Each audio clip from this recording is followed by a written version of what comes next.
This is Trend Following Radio, where great thinking comes alive. Nobel Prize winners, legendary traders, best-selling authors, and the pros that know what drive us irrational human beings. I am your host, Michael Covel. Not filtered, raw, honest. That's my passion.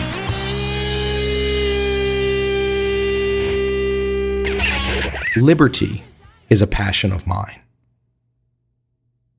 Forget trading for a moment. If you don't have liberty in your mind, you've already failed. That true liberty feeling, which we might not ever find, is the goal. And one of my favorite people that I love having on this podcast, even though he is dead, is Milton Friedman. I can't say that I agree with every last word that Friedman says, but damn is he a smart guy. Damn was he quick as a whip. He really thought clearly. His expressions, what he would say, clear as light, so clear. He can take the complicated propaganda and break it down within seconds. Today, I'm taking two Milton Friedman appearances on the Phil Donahue show. And for those of you that don't know, Phil Donahue was Oprah before Oprah. He was the guy that invented the talk show, the afternoon talk show with generally an all-female audience, and they talked about whatever. Well, back in the day, 1979, 1980, around that time period, Friedman appeared several times. Today, through the magic of the internet, I'm curating two of those episodes on Phil Donahue's show, narrowing down the content some to put the best of Friedman out there for people today in 2016. Because this guy is timeless when it comes to liberty.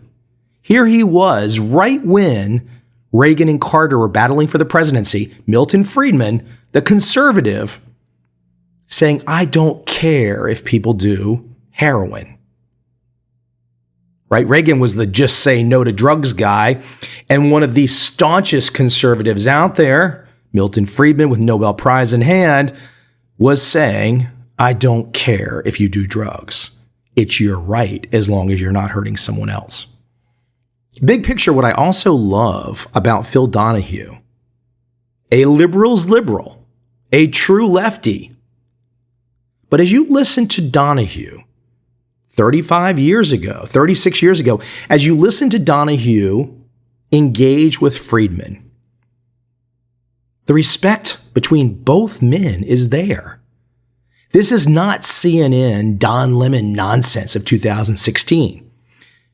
Phil Donahue, Milton Friedman, two men attempting to learn from each other. Now, maybe neither of them were attempting to do that really. Maybe it was all for TV. But it's really nice to look at two people with very, very different perspectives engaging honestly with each other. Phil Donahue allowing Friedman to explain his thought process. And ultimately, you find more agreement with these two men than you find disagreement.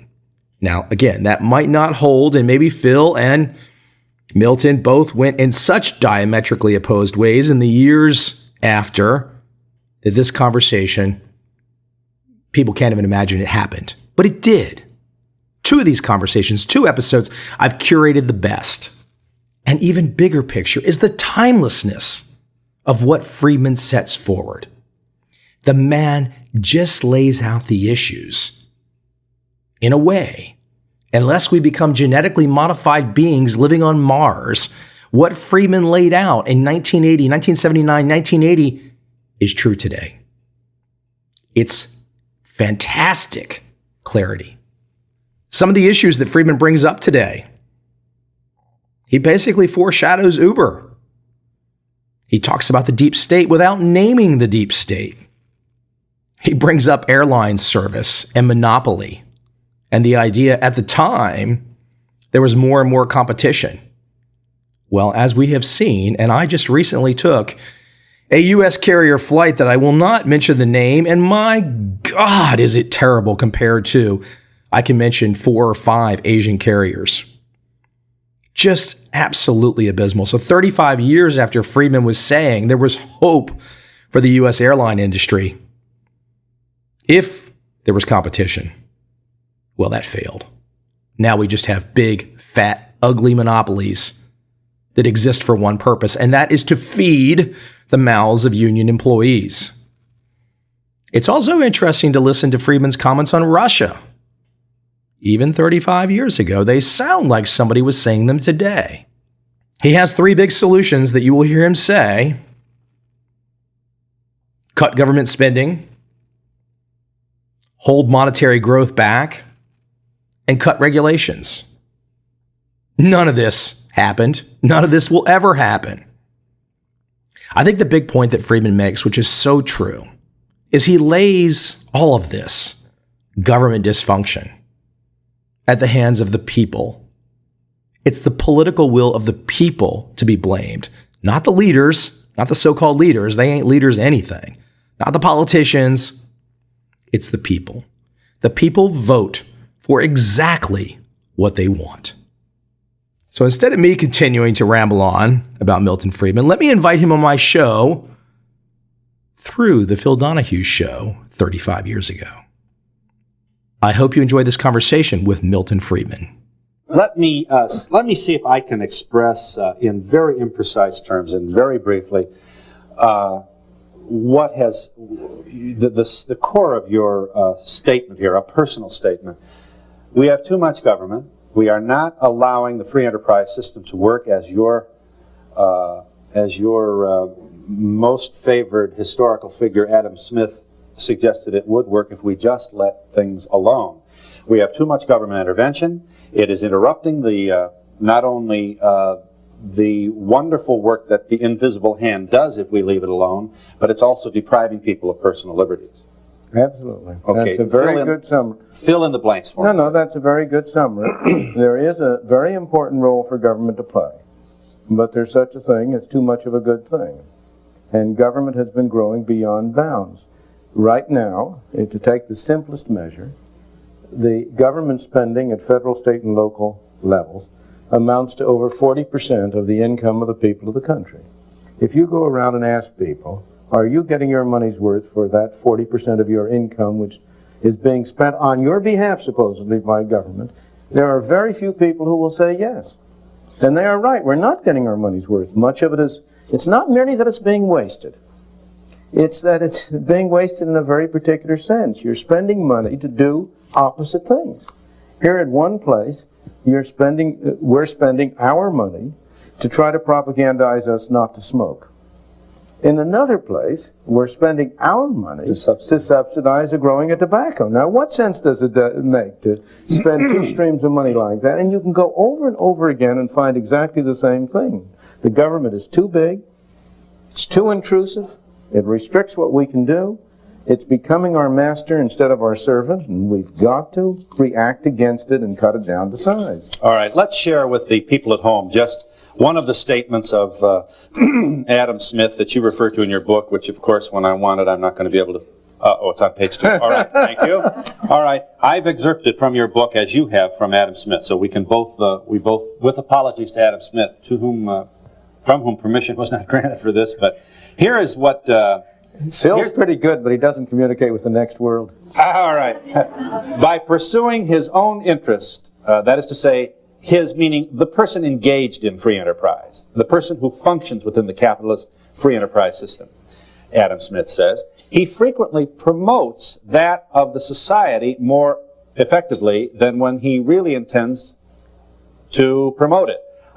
Smith says, I have never known much good done by those who affected to trade for the public good, meaning spare me from the do-gooders. Spare me from the people who intend to do good. Smith is saying if you honestly seek your own self-interest within the free enterprise system, society will be the beneficiary. That's right. That's a hard thing to... But take the last part of that.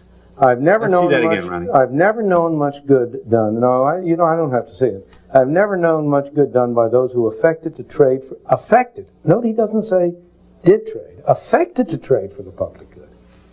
Now that word affected is a very important point, because you must realize that people don't always express their real interests or their real values. They say what they think will be attractive to the public at large. Let me give you a very simple example right now. General Motors, one of our major corporations, has come out against the deregulation of the trucking industry. The trucking industry today is grossly overregulated. It never should have been regulated at all. We never should have brought it under the Interstate Commerce Commission. It was brought under the Interstate Commerce Commission not to protect the consumer, but to protect the railroads at the time from the competition of trucks when they were first introduced into the 20s. Right now, there's a move underway to deregulate trucking the way airlines have been deregulated. There is nobody doubts that the deregulation of airlines was a very good thing for everybody. The deregulation of trucking would be an equally good thing. There are literally billions of dollars being wasted because of the monopoly in trucking. You're talking about fees when you talk about deregulation. I assume you would still have some monitor on weight. And can the trucking industry benefit by using highways that I am paying for and may not be using the merchandise? They don't now. You now have a gasoline tax, which covers the costs of the highways. It is appropriate to charge for the use of the highways, of course. They ought not to get a subsidy. I am opposed to subsidies, and I'm opposed to the opposite of excess taxes. But they do now pay for the use of the highway through the gasoline tax, and they should continue to do so. As to weight limits, that really has nothing to do with the ICC. That has to do with the capacity of different roads. I want to understand you, though, that you're not such a purist as to be impractical. You don't think anybody's truck should drive over anybody's pavement if the construction isn't prepared to accept the weight. No, of course not. Okay. Perfectly. But that applies not only to trucks, it applies to private cars, it applies to a private recreational vehicle. But what you ought to do is to allow anybody who wants to go into the business of trucking to do so. You know, there are people today who receive $100,000 a year to give somebody else permission to use their ICC right to carry freight from one point to another. People who make a very good living without owning a single truck. The total value of these special permits, which have been given to trucking enterprises to carry freight, amounts literally to billions of dollars. Now, General Motors and the trucking industry, when they come down to Washington and say we ought to continue regulation, do they say we ought to continue regulation in order to promote our interests? What do they say? They say the public will be hurt. They are affecting the trade for the public good. But do you think they're kidding themselves? They're saying we don't want the wonderful individual people in middle America to be hurt. And you're saying that's not what they know they're not stupid. They're not Santa Claus. They're not Santa Claus. They are people who are promoting their own interest, and they're affecting the trade for the public good because that's the way to get things done. Nobody ever goes up to Congress and says, look, vote me a big bonanza of $100,000 because I'm a good man and I deserve $100,000 out of the public purse. No.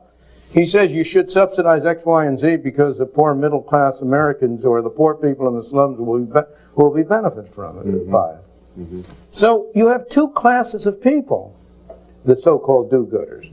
You have the honest, sincere people, and they invariably end up being the front men for private interests they would never knowingly support. That's part of it. What's an example of that? An example of that are the 19th century Ralph Naders who got the Interstate Commerce Commission established.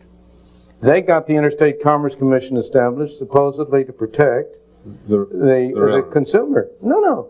The do-gooder reformers, the Ralph Nader types, were sincere. They were interested in promoting the interests of the consumers. And they were complaining that the railroads were monopolies and they were charging too high freight rates, and we had to get the government in order to eliminate that exploitation of the consumer. But who benefited from it? The ICC was set up. The do-gooder, well-meaning reformers went on to their next reform, and the railroads took over the ICC. And they used the ICC to keep out competition, to raise rates rather than lower them. They used it in the 1920s to get the control of ICC extended to trucking because that was the most dangerous source of competition. So those well-meaning reformers, not because they were bad people, but they ended up being the front men for special interest, and you have that over and over again. All right. All right. I know you've heard these. Incidentally, I should point out that this Adam little Smith picture tie on here is Adam Smith. Okay. All right. Look, the only frustrating part of a dialogue with you is I want the audience has a lot of questions for you too, and it's so hard to do this within the confines of this limited time frame. However, how do you and I know you've answered these questions so you can hear your teeth crack, but how do you prevent monopoly? You've got to have constraints on monopoly. Okay. And isn't United Airlines too big? And look what happened when they went on strike. And should Pan Am absorb national airlines, we're going to have 3 airlines when it's all over, and we're all going to be beholden to them. Everybody's going to be impersonal. You can see it now on the airlines. Nobody looks you in the eye anymore. And they're giving paper cups in first class.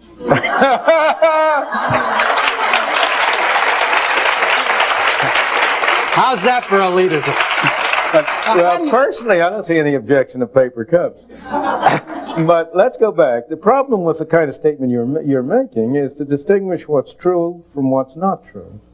The plain fact is that the main restriction on the number of airlines has been the Civil Aeronautics Board.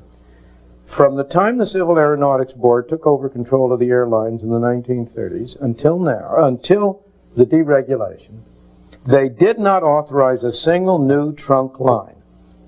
The number of trunk lines was less. Because they were owned by the airlines who didn't want more competition? Of course. Now, so the government became then an agency to help the existing airlines not to have to compete. Exactly. Now, what happened with deregulation?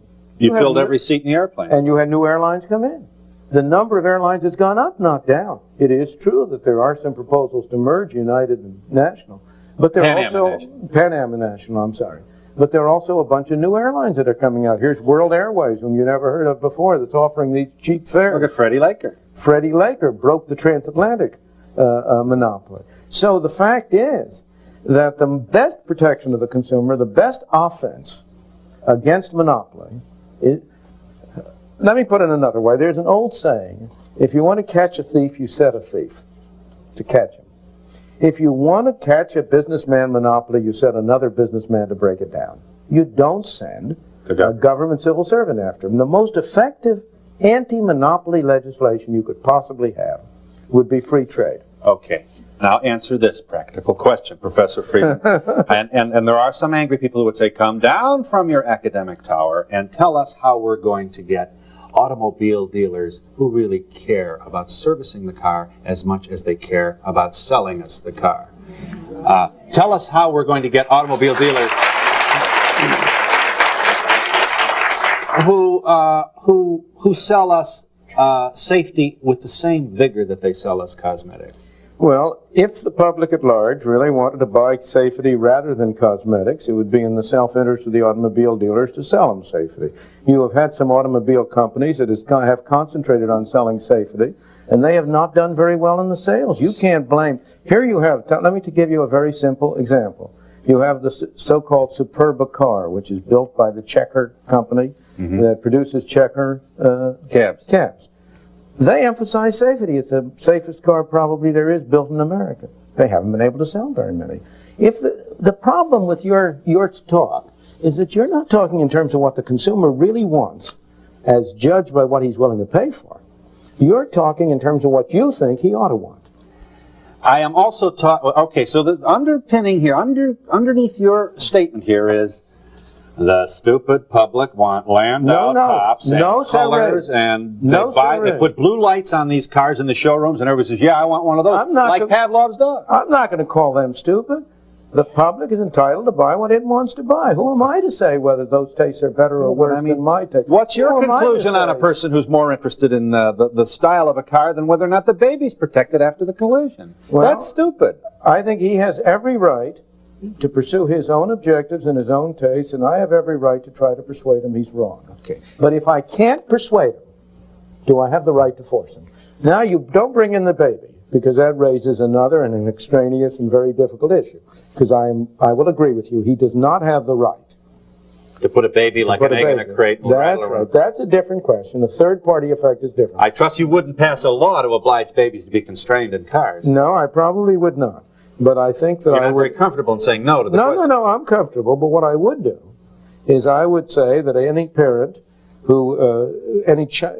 parent ought to be subject to suit and to being sent to jail if a child has been damaged because of that parent's Right. Are you willing to carelessness in pay for the protecting- prosecutor that it's going to take to develop the evidence that the mother didn't place the baby properly in the car, and the bureaucracy that will accompany the enforcement of the law, which says that you can go to jail if you don't? Unfortunately, I have so- to pay for it. I'm not, as I say, So there are limits I'm not to an your free anarchist. society. I'm not an anarchist. Okay. I believe that government has a very important role, but it's a limited role. Okay. And because we've been trying to extend the role, we haven't been doing what government ought to do as well as it does, as it should. We've been doing a terrible job on what ought to be the first function of government. The first function of government is to protect the nation against foreign enemies and to protect individual citizens against assault by their fellow citizens. And we've been doing a terrible job on both ends. And in that goal, you are aligned with John Stuart Mill. Absolutely. Not bad company, and I want to show you what I've taken out of your book. You've quoted Mill in Good, here. I'm glad to see you've read to page I've 3. tried two. Page 2, Doc. All right, let's. He's tough. This is a long hour, I'll tell you. Okay, here it is, John Stuart. The sole end for which mankind are warranted. This looks grammatically incorrect, but stay with us. Individually or collectively, in interfering with the liberty of action of any of their number, is self-protection. The only purpose for which power can be rightfully exercised over any member of a civilized community against his will is to prevent harm to others. The only part of the conduct of anyone, his own good, either physical or moral, is not a sufficient warrant. In other words, let's understand that. For my own good, the government cannot pass what would be called forcible action. In other words, here's the way a person ought to be able to kill themselves. The right to commit suicide is a natural human right. It's your life, It's your life. Now, and you don't want the government to spend any money to prevent you from doing that. Absolutely no. Now, I am obviously, I as a friend of yours will try to prevent you. If you were a friend of mine and you suddenly got to a bridge and were going to jump over, I would certainly rush over and grab you and pull you up. But you don't want public money to keep me from doing it. Well, I would go farther. No, I want to go farther on a personal basis. I would reason with you. I would argue with you. But let's suppose after I had reasoned with you, after I had argued with you, I had failed to persuade you. Do I have the right to use force to prevent you from disposing of your own life? The clearest case of that, I certainly do not. I certainly do not. And you do not. And certainly, you do not have the right to put your hands in the pockets of other people in order to prevent somebody from doing something in his own value system. Now, you know, it's an interesting thing. Every time you bring up issues like this, people don't recognize what's been happening. Where is the rate of suicide highest? Is it in the countries that are free enterprise countries, or is it in socialist countries? Sweden has the highest rate of suicide of any of the Western countries. The last time I looked at the figures, maybe they've changed. Why?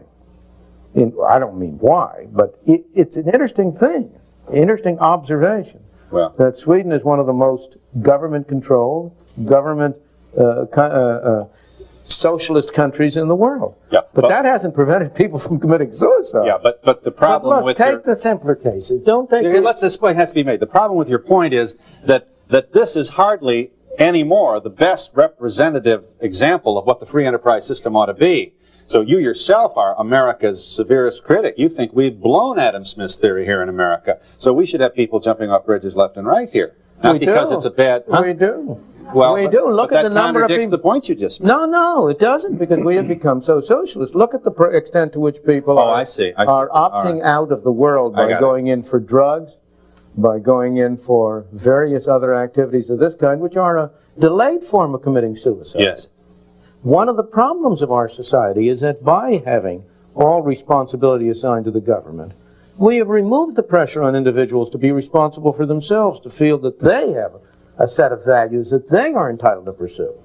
So that, no, I don't believe there's... I assume then that if somebody wants to smoke marijuana, that's their business That's too. his business, absolutely. Are we going to take that to heroin and addiction? Absolutely. Now, let me go back on that one, because that's a very interesting thing. Even if on ethical principles, you believe it is right to prevent somebody else from smoking heroin, as a matter of expediency, it's a terrible mistake.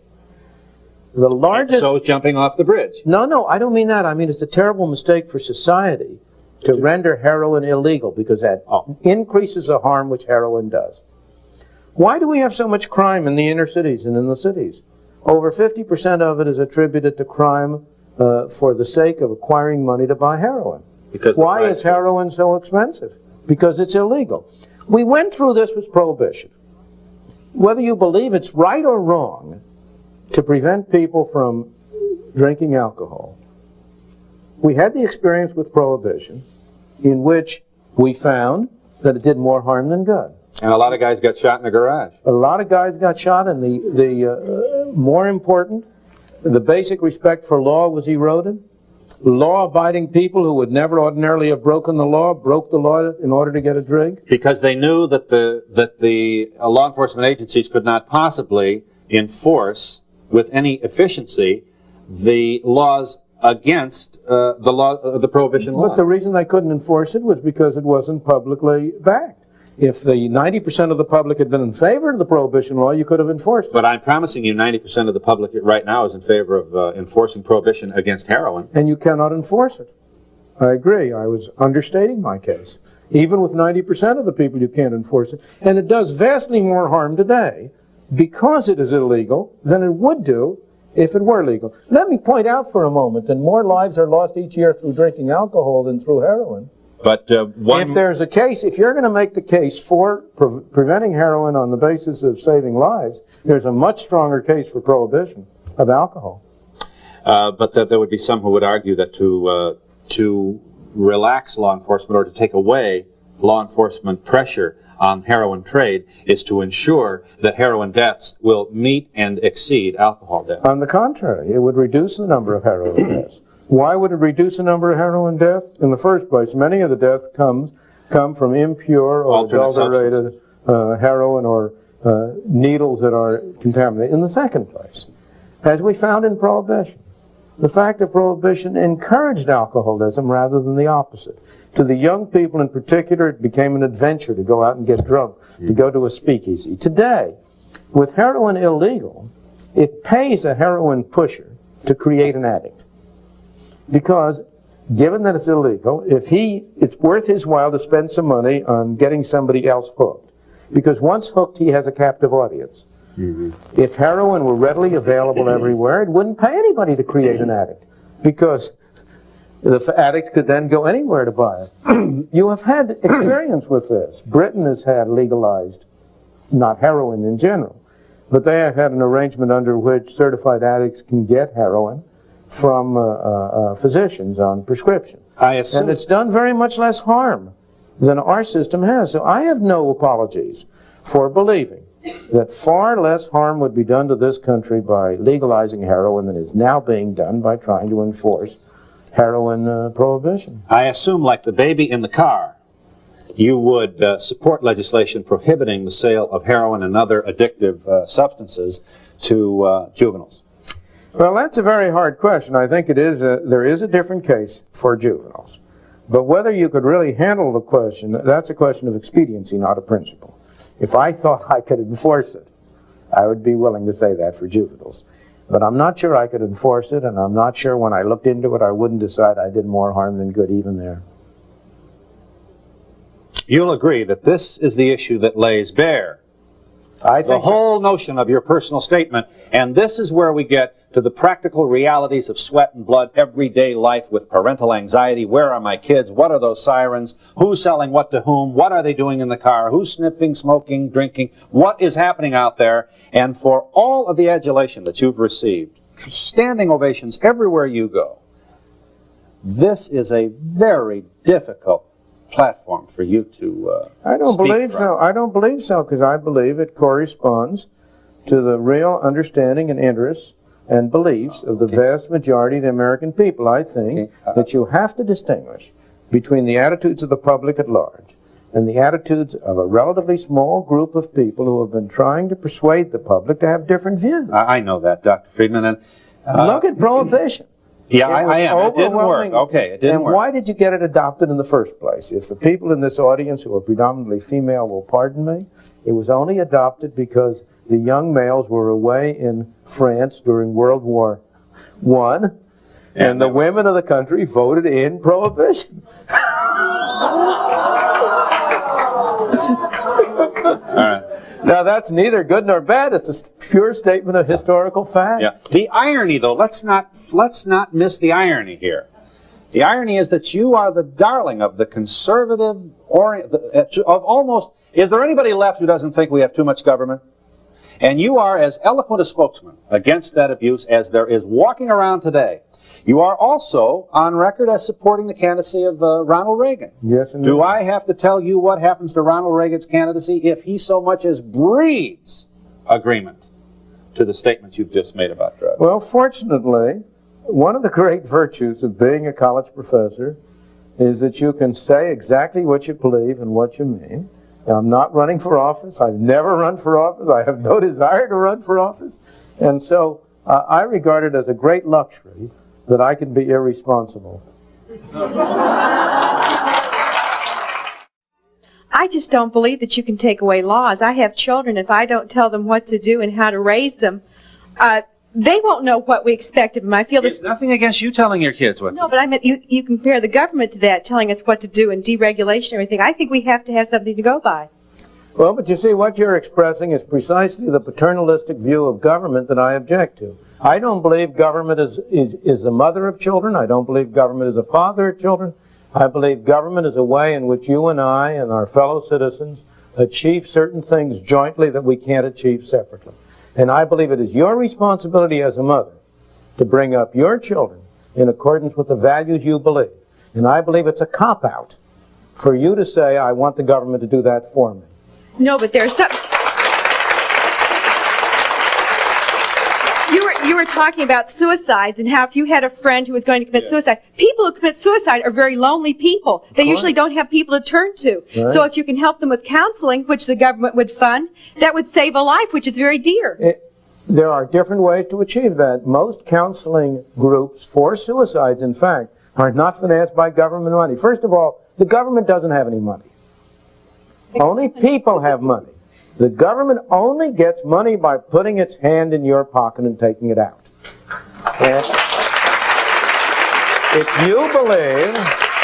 you believe in the desirability of a counseling agency to counsel suicides, more power to you. Get together with friends, organize it, finance it on your own. And if the government didn't take as much money out of your pockets as it does, you'd be better able to do it. And also there'd be fewer lonely people and less suicide. That's right. How am I doing, all right? Absolutely. I'm a slow learner, but I'm coming along. We're getting there, Phil. Okay. All right. Yes, ma'am. You want to stand, please? We're in Chicago with Professor Milton Friedman. Yes. Since you do like Ronald Reagan, and let's say he wins the election and he chooses you as his chief economic advisor, what would you do to restore our economy back on the right track? And would you put us on a gold standard, or could you put us on a gold standard? Well, you've asked three questions, and I'll try to answer all three of them. Number one, I have been offered the chairmanship of the Council of Economic Advisors in the past, and I have refused it, and I guarantee you I would refuse it again. Because you feel that it's what? That you have something essential? I believe that I personally can be more useful outside the government than I can inside. It's a very important job. There are many able people who can do the job. I don't believe that's the way I can use my abilities and my interests most effectively. I want to remain irresponsible.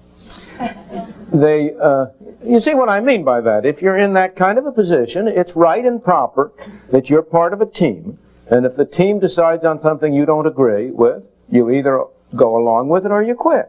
But I would rather stay on the outside where I can express my own views, and I believe I am more effective in that way than I personally would be inside the government. So I have no doubts about that. But number two, let me answer your second two questions. What measures should the government take to try to restore economic health to the United States. And I have very little doubt about what the major measures there. But let me say first, you're not going to do it overnight. We've gotten into our present pickle because of 3 decades of mismanagement of the economy. And we're not going to get out of it in 6 months. But what you have to do is, number one, you have to move to cut down government spending, to hold down the rate of growth of government spending in dollars and to cut it in terms of purchasing power. Number two, you have to have a restrained monetary policy. Not a shock treatment, not a real cut in the quantity of money, but to hold down and have a gradual reduction in the rate of monetary growth. Number three, you have to eliminate as many of the regulations that now bedevil the economy as you possibly can. The most important area there is the energy area. We have created the energy mess because of governmental intervention. The most effective measure we could take for both foreign policy and domestic policy would be to get rid of the Department of Energy, to get rid of this mislabeled windfall profits tax, to let the private enterprise economy go to work to produce the energy that we need.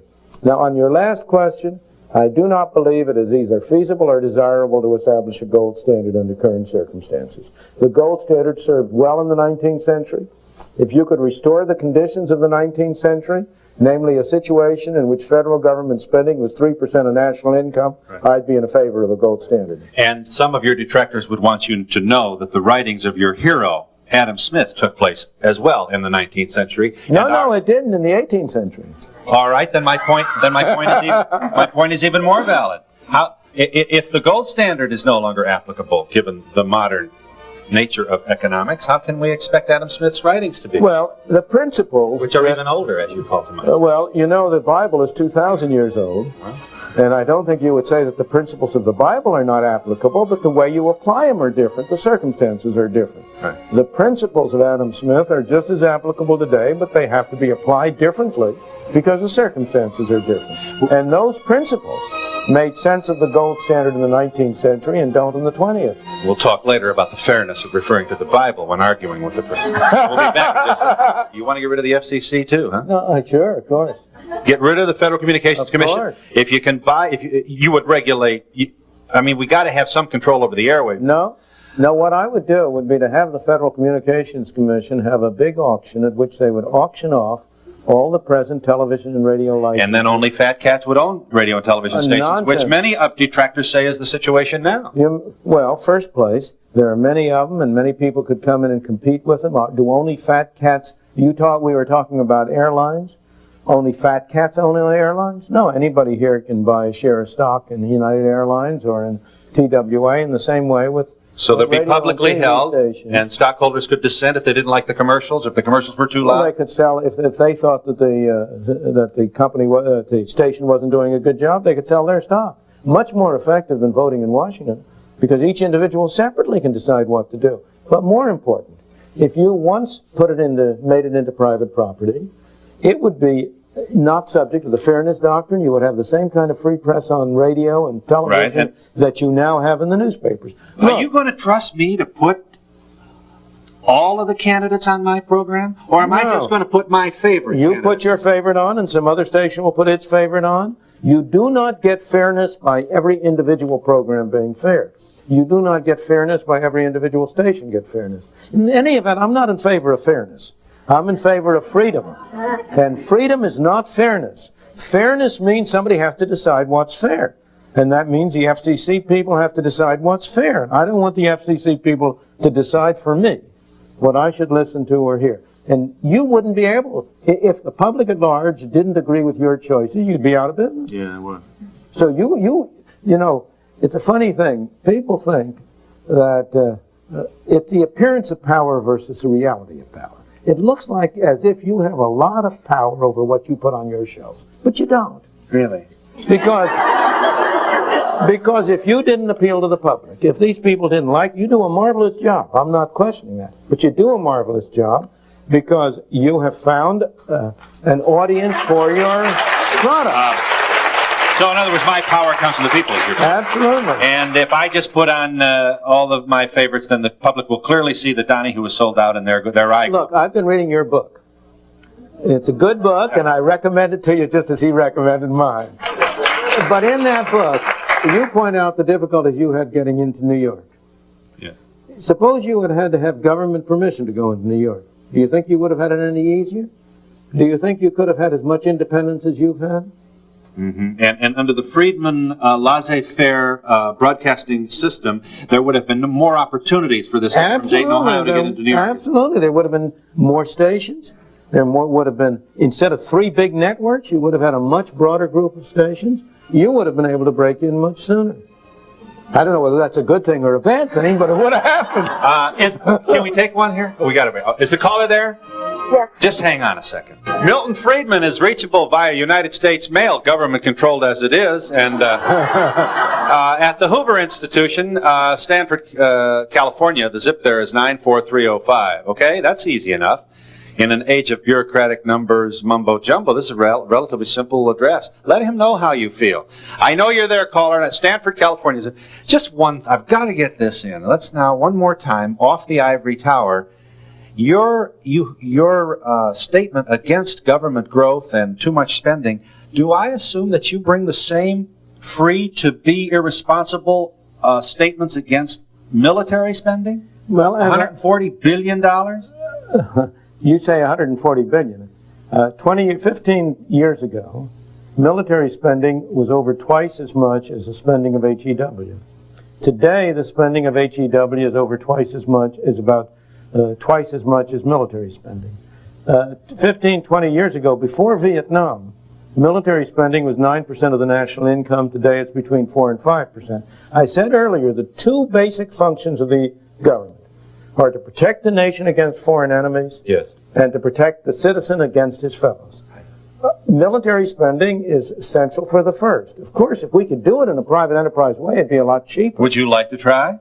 I have never been able to figure out a way to turn the military, the defense of the country over to private enterprise. I'd give a prize to anybody who can figure out how to do it. Professor Friedman, there are critics who say that it already is, and that the reason old men declare wars is because they have a financial investment in the companies that make bombs and bullets and guns and uniforms and all it takes to get the... I don't believe that for a moment.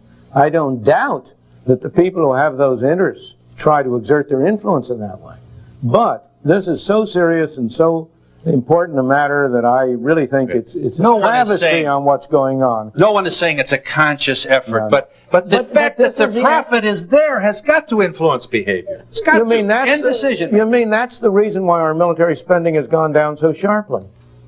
Are you, $140 billion isn't enough for you? Do you know how much an aircraft carrier costs? I got this just today, this week, from Senator Proxmire. $5 billion for the boat and $5 billion for the planes on it. $10 billion for one boat. How do you feel about that? I think it's a lot too much, and might very likely, if you could turn that over to private enterprise, it would cost half as much.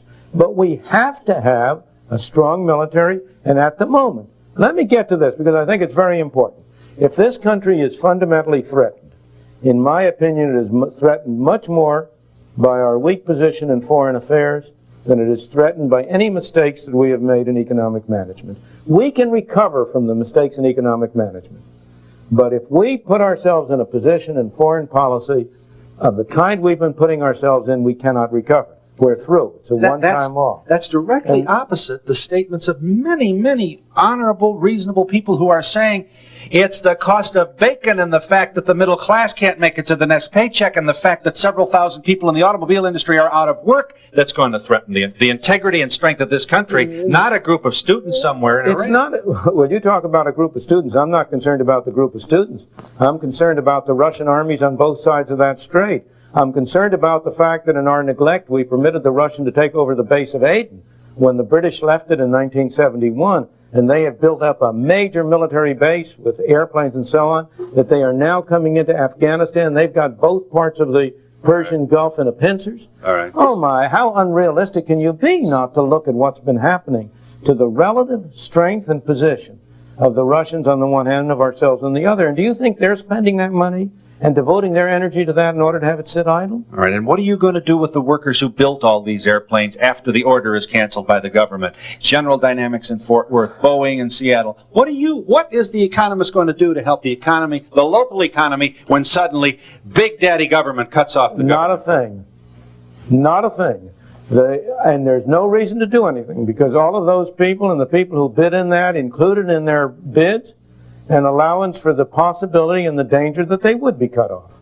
And they will have to adjust just as all the other people have to adjust. What are you going to do for the people who are out of work when the public at large suddenly changes from wanting one kind of pair of shoes to another kind of pair of shoes? What are you going to do when the public at large decides it's not going to go in big cars, it's going to go in little cars? I don't want to do a thing. I want to let the private market work. The private market system is a system of profit and loss. And the loss part is just as essential as the profit part. It is a disgrace that we should be bailing out Chrysler. Chrysler ought to be allowed to go broke. All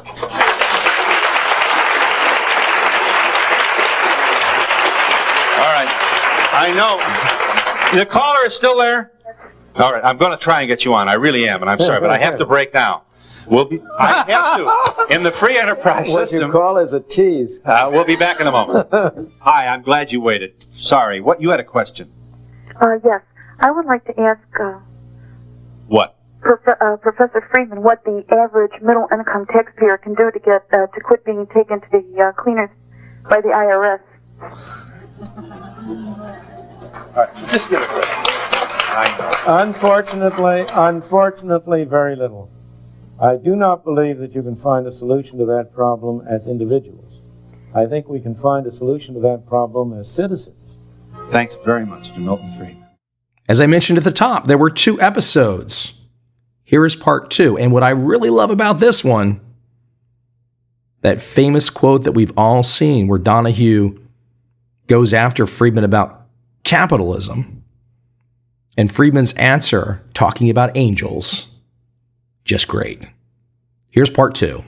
You're not all crazy about the New Deal, I trust. Huh? Oh, on the contrary. I think the situation in 1932 was a very terrible situation, but it had been produced by the failures of the Federal Reserve System in the prior 4 years. It was not a failure of capitalism, it was a failure of government.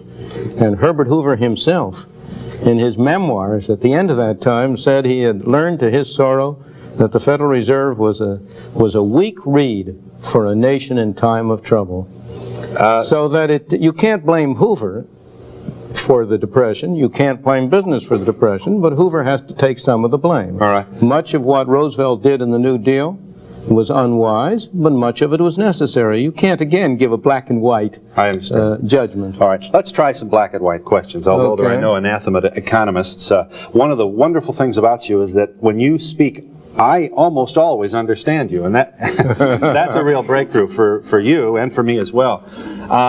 The government should help save Chrysler. We need 3 auto companies. The government has been helping to kill Chrysler, but it should not help to save Chrysler. Of course not.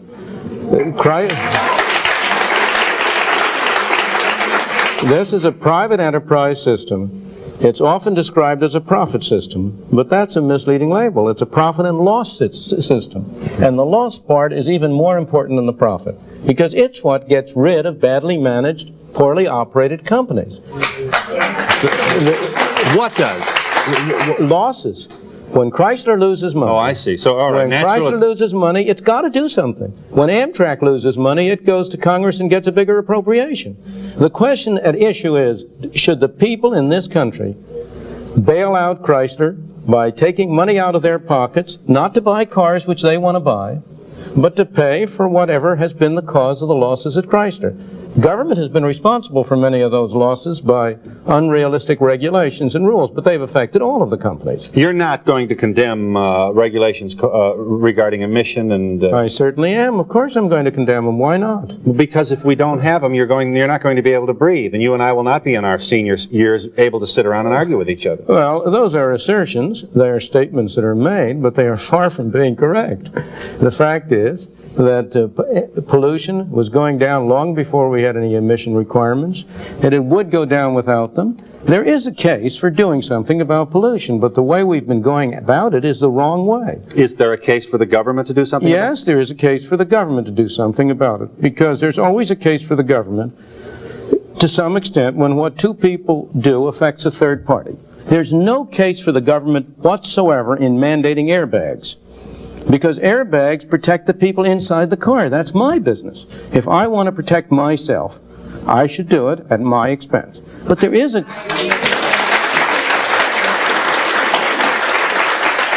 But there is a case for the government protecting third parties, protecting people who have not voluntarily agreed to enter. So there's more of a case, for example, for emission control than there is for airbags. But the question is, what's the best way to do it? And the best way to do it is not to have bureaucrats in Washington write rules and regulations saying that a car has to carry this, that, or the other. The best way to do it is to impose a tax on the amount of pollutants emitted by a car and make it in the self-interest of the car manufacturers and of the consumers to keep down the amount of pollution in that way. But how would you put a monetary value on particulate matter which is emitted from the end of an exhaust pipe? You do it now. What do you mean, how do you do it? You now require people to spend something like $500 per car for the purpose, supposedly, of reducing particulate matter, which means for the purpose of giving them an incentive to disconnect the equipment that's supposed to reduce pollution. You mean the owner?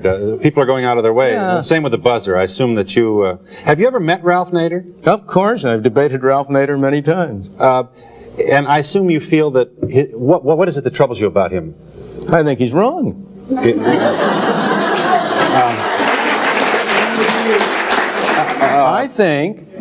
I don't have any doubt about his sincerity, but I think sincerity is a much overrated virtue. I think what troubles me about him is that he wants to run my life for me instead of letting me run my life. Let's just take a couple of things. If it weren't for Ralph Nader, we would still have those ornaments on the hoods of cars which impale babies and women and children crossing streets. We would still have an auto industry which is totally focused on cosmetics at the expense of sound automotive engineering. We would still have we'd still have an automobile business and its ancillary supplier of tires with difficulties that would be sent out to the public without regard to any problem at all of being asked to account for them. You know, the problem with claims like that is that they don't stand up to the facts. Now, take the most famous case. You know, Ralph Nader got his start by a book called Unsafe at Any Speed. It referred to the Corvair. Do you know that 10 years after he launched his attack and persuaded the public at large that the Corvair was an unsafe car, the federal government finally got around to investigating the safety of the Corvair. And its official report concluded that the Corvair was a perfectly safe car, just as safe as the alternatives available, and that Ralph Nader's claims were completely unjustified. Yeah. Why? So that similarly with all of those extravagant claims, which I know you're not making on your own behalf, you're the devil's advocate, and a very good devil too. Thank you, I think. And a very good advocate too. So, but the trouble Excuse me, I just want to make this point, Professor Friedman.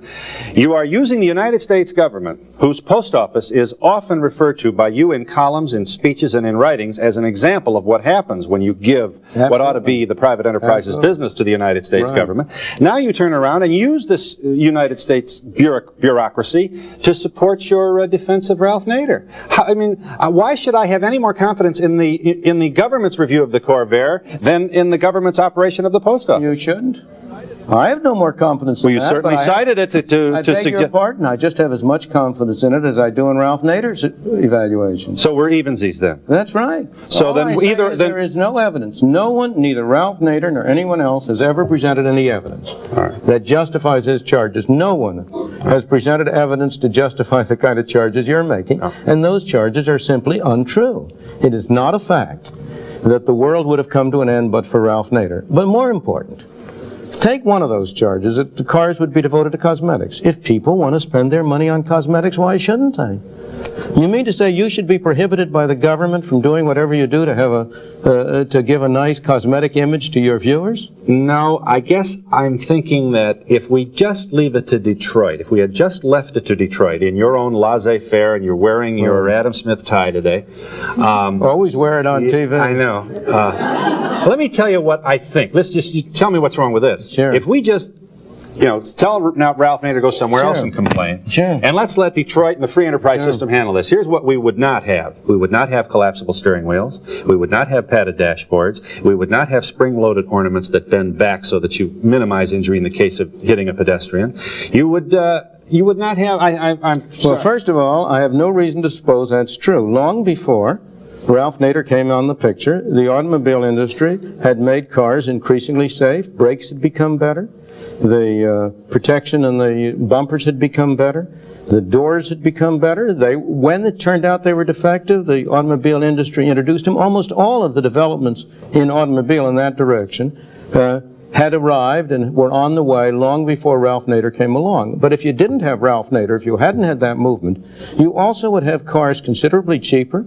You'd have them available to a much wider range of people. They would be using less gas than they do now, not more gas than they do now. After all, the thing that amazes me about people who make statements like this is their neglect of history. This country went for close to 200 years without a Ralph Nader and without these regulations. And that was a period in which this country had its greatest growth, in which people streamed to it from all over the world and were able to make a better life for themselves and their children. If you take the automobile industry in particular, since Henry Ford really revolutionized it, it transformed the nature of life in this country. The automobiles improved tremendously. They came down in cost relative to other goods. The effect of the kind of regulations you now have has been to make automobiles not more safe, but less safe. Why? Because by making them more expensive, they make it pay to keep an old car on the road longer. The average age of cars on the road has gone up. And old cars are less safe than new cars. By making them more expensive, you've reduced the amount of foreign competition. We have a lot of foreign competition, but you probably know that there are many foreign-made cars that make no attempt to export to the United States because the cost of meeting all the particular regulations and standards make it uneconomical to do so. Well, they certainly haven't discouraged enough to make Detroit happy. Of course, but I don't want to make Detroit happy. That's not my aim. Right, I want to make the citizen happy. I want to make the customer happy. Right. The last thing in the world we want to do is to make Detroit happy. Let's just, if Chrysler folds, now we're left with two automobile companies, and not at all. We're not. And they'll have even more power, and they'll say, "Love it or leave it." Nonsense. Take it or. Nonsense. If we don't have any tariffs on cars from abroad, if we have free trade, the automobile industry of the world is in competition with Chrysler. Do you think that it was really, and with General Motors and Ford, who offered the greater challenge to General Motors and Ford? Toyota. Toyota and Volkswagen. So where's this nonsense about there'll be only 2 car companies? Yeah, but I have no objection to there being 100 car companies if the market stands it. But I don't believe you ought to artificially prop up a 3rd company in order to say we got 3 companies. This is Milton Friedman, professor of economics, the Nobel Prize winner. And just let me step here just a minute. Let me try and see if I can't get somewhere in the next segment. Dr. Friedman is our guest, and we hope you'll join us. Let's just review for a second, because I don't want to bore you to death here, but this is really, I am fascinated by the dialogue. And just to characterize Dr. Friedman's position, which I should let him do. You won't succeed in not going. Just tell me how I'm doing here. Here is a man who feels that definitely there's too much government intervention in everything, and that if we just take Adam Smith's notion of the 19th century and let the laws of supply and demand work without all these bureaucratic rules and regulations that we would have. You think we can eliminate the gas shortage if we do that? The only reason we have the gas shortage is because it's made in Washington. There's no need for the gas shortage. There's a problem in oil. Oil is expensive. The fact that the OPEC nations have formed an effective monopoly and quadrupled the price of oil hurts us. No question. We pay more. But we have multiplied the injury to ourselves by our bad government policies. Here's Japan we were talking about a moment ago. Japan. It's 100% dependent on foreign oil. It has no gas lines. Why? Because it hasn't tried to prevent prices from adjusting things. If the OPEC nations had been hiring our energy regulators as their agents, they couldn't have done a better job. They couldn't have done a better job, but they didn't have to. They got it for free. Mm-hmm. Give me that speech about maximum minimum now. The way to create shortages is to create a maximum price which is below what the free market would have otherwise. Absolutely. All right, so that even though we're appalled at gasoline, which is more than $1 a gallon, your point is to get the government out of this game of regulation is to, you acknowledge, allow the gasoline to go higher. Excuse me. It may make the price at the pump higher, but it'll make the cost to the consumer lower. Who do you suppose is paying the over $10 billion a year budget of the Department of Energy, which amounts to 9 cents a gallon for every gallon of gasoline we consume? Yeah, I saw you. Can you prove that? Of course. 9 cents a gallon for Of course. Are there 20,000 people in the Department of Energy? Yes, 20,000 people. All of them making trouble. All of them paid. Let me give you a very simple example because it's hard to go on. Here's Canada next door. Why is it there are no gas shortages in Canada and the price of gasoline in Canada is lower than it is in the United States? Canada's in competition with the world, but it doesn't have the same kind of Department of Energy we did. If we had no price controls, you have to ask where you start. If right now the only thing you did was to eliminate the price controls, the price of gasoline at the pump would go up. Right. If simultaneously you also decontrolled crude oil and eliminated the regulation over the oil industry in this country, the price of oil would go down. Because you would unleash the productive potential of the American oil industry. Explain to me why it makes sense to propose that we produce synthetic fuels at costs estimated up to $40 a barrel, while we will let people who pump oil out of the American land, oil well, some of them can only get less than $6 a barrel for their oil. Others can only get $14 a barrel, but we're going to spend the taxpayers' money to produce $40 a barrel oil. Is that sensible? You're saying that they get that because of regulation. That's all they get because of regulation. Yes, the regulation, the Right. limit on the price fixing, the limit on the price which they may receive for oil. Now, where do you suppose the difference between that price and the world price goes to? Okay, let me just, how do you speak to this nightmare? Let's do your thing. You're a czar. We'll make you a czar, and you're going to say, look, the free enterprise system is going to work. I'm not crazy about the OPEC monopoly either, but this is the facts of life. It's the geography, and this is the way we got to play this game. And let's let it happen as it happens. $3 a gallon. Now, we have truckers shooting each other right now because of their frustration out of their inability to pay them. Excuse me. The only reason they're shooting each other is because the government won't let them be free to set their prices. You have the ICC, the Interstate Commerce Commission, in turn fixes their prices. The Interstate Commerce Commission, in turn, decides who may and may not haul freight. Do you know that if you want to haul freight between certain places, you may have to buy the rights from a company that doesn't own any trucks? There are many people in this country who get income out of the accidental fact that they own ICC licenses to transport goods between point A and point B, which they don't use, but they rent out for others to use. The total cost, the total value of all of those rights, a purely artificial monopoly value that has no economic counterpart, is in the billions of dollars.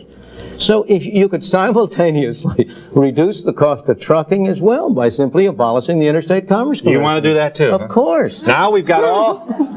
But now, wouldn't the result be chaos with trucks coming from all different directions and obviously... Obviously not. No. Why would the result be chaos? Trucks aren't going to come from all different directions and bump. Quite the opposite. I don't mean bump. I mean in the sense that But I would say I'm moving into the aren't you troubled by multinationals and the size of companies? And that's not what Adam Smith meant. Adam Smith didn't mean for Exxon to have a 60 and 70% profit. If you had, first of all, of course I'm troubled by multinationals, in the sense that I would rather have a world in which there were a larger number of small companies. The question at issue is not that. The question is, what are your alternatives and how do you promote such a world? One of the major reasons you have multinationals and large companies now is precisely because of the role which government plays. Here is Chrysler. Get back to it. The chairman of Chrysler is spending full time, has hired a whole group of lobbyists in Washington. He is engaging in a political campaign to get the government to bail him out. Now, is that a productive use of effort? If he weren't doing that, if he isn't bailed out, will the effect be that Chrysler will disappear? Not at all. Most bankrupt companies come back into operation with a new management and a clean financial slate and are more efficient. The fact that Chrysler goes bankrupt doesn't mean that his factories are going to go up in smoke. If they're worth using, they'll be bought by other people to be used. Like GM? And in fact, you'll have a strong... They might be. Doesn't that bother you? As compared with what? as compared to have the government own the factory and produce it? Do you know, can Sears buy Kmart too in your Of course. You think so? Sears has been one of the great protectors of the consumer all during its existence. As a matter of fact, you say, can Sears buy Kmart? The way Kmart has been growing, the question is going to be, can Kmart buy Sears? Yeah. All right, but that's an example. Now take that. In other words, you really want the Justice Department out of this too, huh? I mean, you don't have any problem at all with a The most effective antitrust measure you could take in this country would be complete free trade. And the biggies will eat up the little ones? That is not We've true. already seen the demise of them. Excuse me, that has never happened. There have been very careful studies made of what has happened to the concentration of industry in this country over the past 100 years. And except in those areas where government has stepped in, it is not true that the biggies have eaten up the smallies. In fact, it's often been the other way. And Kmart is a good example. It started from nothing. Sears was already a major conglomerate. And Sears has been losing ground and going downhill, and Kmart has been rising. All right, just one question before this audience is anxious to ask you. When you sit in your study and throughout your career as a professor, you've met students and you've probably dealt with every kind of question, stupid through. I guess I want to know whether you've ever been tempted to become politically revolutionary. Here's my question.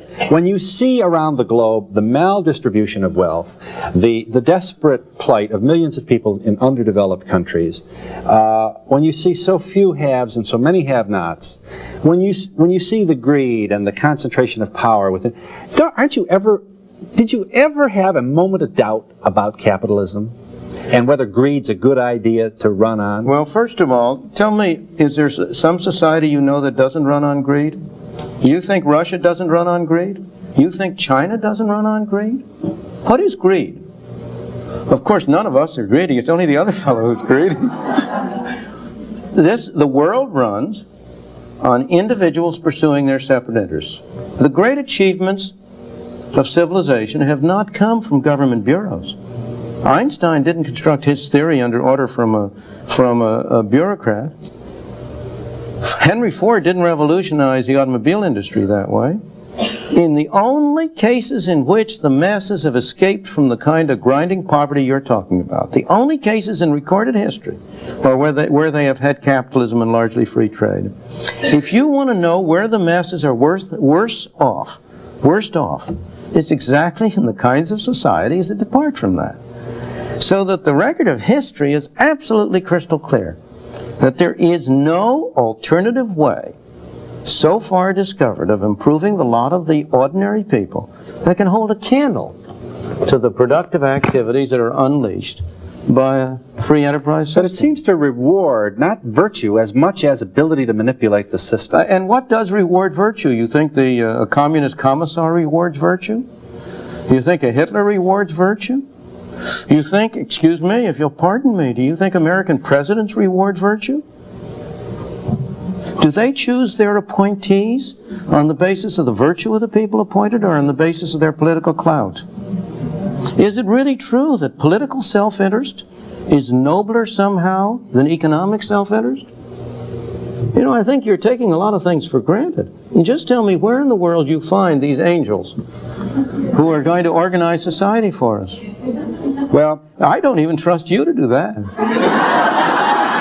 Let alone myself. Yeah, first of all, I want to say I loved my Corvair. I would have helped a whole lot to get through this winter. How do people like Ralph Nader get to do the great things that they do? Does somebody hire them? You know, or is it us that puts these people into whatever it is that does it? Of course it's we who do it. We do it by providing them with assistance. We do it by providing them with political clout, by electing people whom they recommend. And that's a good thing. I don't object to that. We want a free society, a free democracy, in which if a Ralph Nader has certain views, he ought to be free to express them. People who agree with him ought to be free to contribute money to help him pursue his objectives. They ought to be free to vote for people he recommends. If he doesn't have that freedom, how can I expect to have the freedom to argue the opposite point of view? So I don't believe there's anything wrong at all in the fact that Ralph has been able to get so much influence, except that I wish he had been using his extraordinary powers in a better cause. We should also make the point that for all your misgivings about Ralph Nader, he is not crazy about regulatory agencies either. And he, for a long time, and maybe even before you, wondered aloud about the appropriate function of the CAB in regulating airline fares. And if any thesis has been demonstrated, it's certainly been that. Over these past several months with deregulation, suddenly, what do you know, there are no empty seats on an airplane. No, you're quite right. CAB has been a marvelous accidental example. But so far as Ralph Nader and regulation is concerned, you are quite right. Some of the groups under his organization have produced reports on ICC and so on that are excellent reports on the evils of regulation. The problem is that his solution is more of the same. His solution is to substitute a different kind of regulation. His only objection is not really to regulation, but that the wrong people have been doing the regulating. And so when you ask not what's wrong with what we've been doing, but how should we improve matters, he doesn't really have an effective alternative. What do you think is going to happen with inflation? Will it continue at the same rate that we've been having? Well, inflation doesn't ever continue quite at the same rate we've been having, but unfortunately, I cannot bring you any good news about inflation. Inflation has been on the rise. It's now running about 13%, 12% on a year-over-year basis. We may get some minor relief in the next year or so. I think it may go down to 8 or 9% at the lowest. But I am afraid that we will then be off on another round of the roller coaster. The path we have been on for the past 20 years is a roller coaster. We get up to a peak, we come down, we get up, but each peak is higher than the prior one, each trough is higher than the prior one. And until the American people have the political will to stop it, that's going to continue. Give us the will. Tell us how we get that will. There's only one way you can stop inflation, and that's by having the government create less money and spend less money. And the reason we have inflation is because the public at large wants inflation. You people want inflation. You don't say so. No one of you will say, I want inflation. But I ask you, do you want the prices at which you sell things to go down? Not the prices at which you sell them. You want the prices at which you buy them to go down. What everybody wants is for the prices of the things he buys to go down and the prices of the things he sells to go up. But that's a neat trick if you can manage it. But isn't it good old Adam Smith? Isn't that what he... Of course, it's good old Adam Smith, provided you have a control in terms of the total amount of money available, but it's not good old Adam Smith for those printing presses to be pouring out paper money, which you and I and the government in particular can use. We don't create inflation by our personal behavior. We create inflation by getting our legislators, the people in Washington, to vote for more and more spending, and by objecting to extra taxes, and therefore by having it financed by printing money. Right. Let me just ask you one more basic question here, and I promise we'll get this audience in the act here. Did Adam Smith, or how do you feel about this desperate need to grow? We have no desperate need to grow. Oh, we do. We brag about our gross national product. It's going to be $1 trillion. Have a desperate need a guy's to grow. got 2 franchises. He wants 6. A man has 3 hamburger stands. He wants 12. We have no desperate need to grow. We have a desperate desire to grow. And those are quite different. I believe that the level of growth in this country ought to be whatever people want it to be. If the people at large, if each and every person separately was satisfied with where he is and didn't want to grow, fine. I have no objection. I don't want to impose growth on anybody. I want people to be free to pursue their own objectives. But it so happens that the American people have been a very dynamic, forward-looking people, and they have wanted to improve their conditions. But they haven't been wanting to stay But does still. Numbers necessarily improve it? Hasn't the last 30 years demonstrated that hasn't worked? No, we haven't had an increase in numbers, and the last 30 years has not demonstrated that. Most people in this country are better off today than they were 30 years ago, although they're worse off than they were 6 or 7 or 8 years ago. All right, just one. Let me chase you down one more time on this. General Motors wants to grow as well. That's okay with you. Of course. They have a natural desire to grow. Huh? Right. Okay. But other people have also a natural desire, and other people check it. The check to General Motors growth is Toyota and Volkswagen. It's Checker Cab. Well, I think it's interesting that the checks have come from outside this country. They haven't always come from outside So this country. But the point I'm making is General Motors has more power to grow. No. General Motors cannot get $1 out of your pocket unless you voluntarily pay it over. The government can, and that's the fundamental difference. All right, here's where I'm going with this. You give me a hard time trying to get there, but I think as General Motors grows, I see the possibility of abuse. Or as any company grows, as the Donahue show grows, suddenly I decide I've got all the answers and start preaching. Absolutely. Now your point is some gal come along and shoot me down pretty good, and I lose, and that's the way the system. The bigger they are, the harder they fall. Good. Gotcha. W.T. Grant, being an enormously big company, didn't keep it from going bankrupt. The New York Central, being a big company, didn't keep it from going bankrupt. Chrysler Corporation may be the third automobile company, but it's a $13 billion company. It's one of the biggest companies in this country. That isn't going to keep it from going bankrupt. Here's the killer, though. When somebody does come along with a better mousetrap, the multinational mousetrap company buys it. Oh. And now we're back to mediocrity again. And the initiative and the talent of the little old man in the shoe shop who came up with a better is gone. Temporarily, there are new people coming up with the little old men in the shoe shops.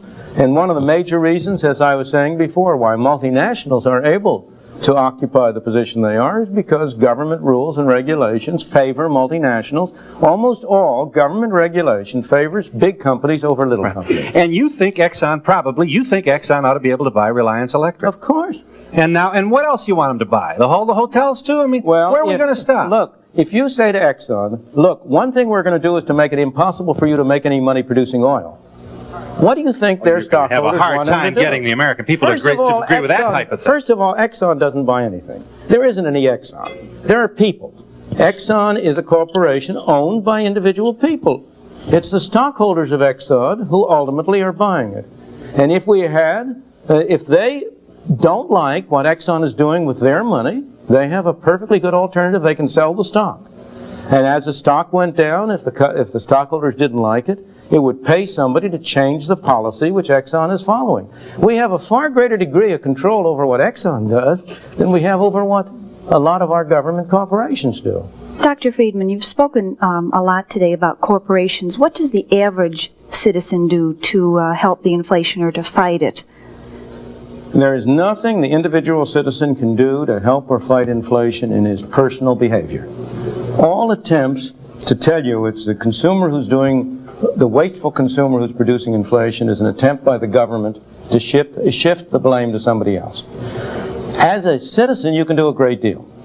As a citizen, you can exercise your influence on your congressman at the elections to try to elect people who are committed to cutting government spending. As you may know, a group of us have been working for a long time on constitutional amendments to set a limit to total spending. Such amendments have now been passed in 5 states. We're working on a federal amendment, an amendment to the federal Constitution that would give the federal government a budget. I think the most important single step that can be taken to stop inflation is to cut down government spending. And you can play a role in that. Your personal life, you cannot do a thing, and don't let anybody kid you. Mm-hmm. Yes. Good question. I worked for Sears for 2.5 years, and every day I went past a little board that said Kmart 31, Sears 19, 21. And I was just wondering what happened. What do you mean, the price of the stock? Yeah. Yeah, they quoted it, and it was just, I know, I've seen it all the time. And I was in profit sharing, and I kind of started to wonder, with all Sears pushing to sell and to produce and just to be marvelous, what happened? Why is Kmart? Why is Kmart? I'm not a business expert. I don't know why Kmart went ahead of Sears. If I knew that, I'd be in a different business. All I know is that they managed to appeal to the consumer. They made better decisions about what products to sell than Sears did. Now, who was responsible or why? You'd have to be an expert. In a way, I'm not. Kmart was better at discounting than Sears. Well, fine. That's what consumers wanted. Fine. Then they served the consumer. Didn't when Sears decided that it would approach or broach the issue of the arena of discounting, their sales shot up. Well, they still but their profits diminished. I don't know anything about the details. For all I know, Sears is streamlined. It's going to go and beat Kmart. I don't have the slightest idea. Let the market decide. The oil-rich Arabs are buying an awful lot of businesses in this country and farmland and things. Do you think it'd be wise for this country to institute law like Mexico did in the 50s and 60s, where it required that any company and land had to be at least over 50% owned by residents in the country? I believe in individual freedom on an international basis and not on a national basis. I think you ought to be free to buy land if you want to in Mexico or anywhere else, and I would like those governments to let you. This country did not become great by preventing people from coming here from abroad and buying land and setting up businesses. Quite the other way around. And the reason we are making it so advantageous for them to buy here is because we're following such silly, counterproductive policies. And didn't it do a lot of damage in Mexico, though, when it did a lot, much more damage to Mexico when they nationalized the oil industry. On the contrary, their measures to keep foreigners from acquiring assets in Mexico did a great deal of harm to Mexico, not good. Yes. You must distinguish between what looks on the surface and what it really is underneath. Over here. Why is it we have so many millionaires and everything in the United States, and we still have so many impoverished people who try to get up into the world? Why is it we have this lack of money where people who can't support themselves decently and get a decent job, where all these big men are up on top making oodles and oodles of money? They don't need it. They can only eat that much, sleep in the bed. And what do you suppose they do? If they don't eat it and don't use it, what do you suppose they do? They hoard it. And what do you mean they hoard it? You mean they put it under their pillows? That's right. No, they keep investing it. Investing it in what? That's right, yeah. What are they invested in? Well, in oil and everything, where, I mean, all these other people who are What are they invested in? Don't get off the subject. No. What are they invested in? Well, they invested in a lot of different things that the little people need. Well, do they invest it in factories? Yes. Does some of that money end up in machines? Yes. Do those factories and machines provide ordinary working people with jobs or not? What do you suppose the productivity of this country would be and of the wage rate would be if the total amount of capital in this country today was what it was 100 years ago? Where do you suppose the improvements in productivity come from except from the investment by people of their savings? But let me go to your fundamental question. First place, nirvana is not for this world. There is no paradise. Of course we've got a lot of people who are poorly off. But if you look at it over time, if you get a sense of proportion, the well-being of the ordinary people has been the main thing that has been improved by economic progress and economic growth and development. And most residual hard cases of poverty today are the result, again, of a failure of government. Why do we have a black teenage unemployment rate in 30 to 40%? Because of two failures of government. One, a failure to provide decent schooling, which is a governmental responsibility. Has been, whether it should be or not, it has been. And second, because of a minimum wage rate, which prevents those kids who haven't had decent schooling from getting jobs at low pay at which they can earn the skills on the jobs that would enable them to rise to higher pay. If you look at the sources of poverty, you will find most of them are derived from what I regard as wrong-headed government policies. Just before we break here, and we have to, I want to make sure I understand you. Because the government sets a minimum wage, what does McDonald's do? McDonald's? It can't hire as many teenagers. It improves its capital equipment to serve. It does less business because it has to charge higher hamburger prices. In the absence of a minimum wage, McDonald's would be able to offer a larger number of jobs to a larger number of youngsters, and they would be able to acquire some skills. And not only McDonald's. So we hire more people get work. Younger people. The younger people would work, and they'd get a chance to develop their skills to become productive members of society instead of being driven into a cycle of poverty and of welfare, which is absolutely deplorable. I want to know if you charge a lot for your services. In other words, how much do you get paid? As much as the market will stand. I believe in a market price, and I tell you something. I think people value what they get at what they pay for it. And what are you doing with your money? That is my business and not yours. you'd be against mandatory wearing of helmets for motorcyclists too. Of course, I think people ought to be free to do what they want. But what's wrong with why can't the government be paternalistic and maternalistic and care for its citizens? Well, that depends on what kind of government you want. Of course it can be, but it turns out that the paternalism tends to serve the interests of the people who are being paternal and not the people whom they are supposedly protecting. And it's expensive. I am not, don't misunderstand me. I'm not against all government measures. I'm not an anarchist. I believe we need a government for certain basic functions. We need a government to protect this country from foreign enemies. We need a government to protect me from being bashed over the head by you. And because you can find some valid function of government doesn't mean that everything government does is valid. And the problem today is not that we have too little government, but much too much government. I know I'm going to run out of material. I know I'm only going to be able to find so much from Milton Friedman. He's a prolific man. He spoke a lot. And where I can use his material, I surely will. Because he lays the solid foundation that if you want to make money, there is a moral and ethical way to think properly. And there is a responsibility on all of us to try and mold society in such a way that good things can happen. One last thing on my way out today. I have a special for my flagship product. If you would like more information on that, it's a holiday special for 2016. If you would like more information on that, send me an email. My email is really easy. My first name at my last name.com. Michael@covel.com.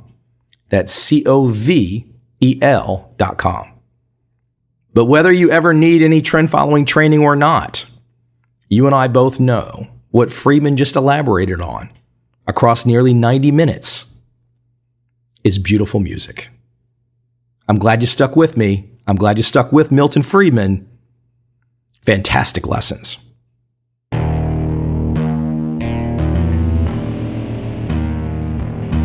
I see a time when those awake will understand how to make money in up, down, and surprise markets.